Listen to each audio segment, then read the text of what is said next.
বিসমিল্লাহির রহমানির রহিম। আপনারা জানেন মাদক উদ্ধার, অবৈধ অস্ত্র উদ্ধার এবং জাল টাকা নিয়ে বাগেরহাট জেলা পুলিশ কাজ করে যাচ্ছিল।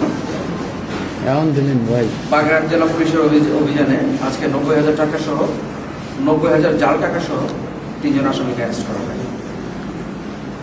আজকে সকাল 10টা থেকে বাগেরহাট জেলা পুলিশ, টিবি থানা পুলিশ এবং পুলিশ অন্যান্য সদস্য সবাই মিলে নাগের বাজার আমরা একটি ব্লক রেড পরিচালনা করি।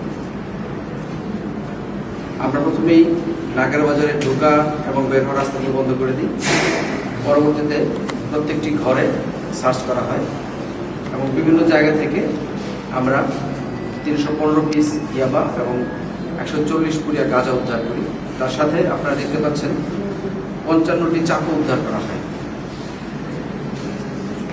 অন্য একটি অপারেশনে আপনারা জানেন যে বিভিন্ন ধরনের মানি ফ্রড চক্র বাংলাদেশে বর্তমানে সক্রিয়।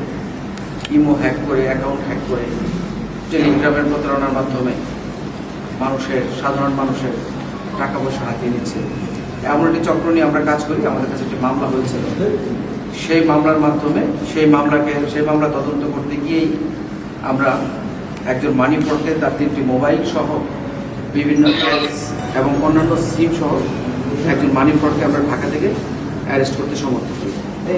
আমাদের আজকে এই 3টি অপারেশন, একটি যেটা আপনারা দেখতে পাচ্ছেন যে 90,000 জাল টাকা সহ 3 জন অ্যারেস্ট, আর 8 জন মহিলা এবং পুরুষ সহ 315 পিস ইয়াবা, 140 পুরিয়া গাঁজা এবং 55 পিস ছুরি সহ নাগের বাজার থেকে টোটাল 8 জন অ্যারেস্ট।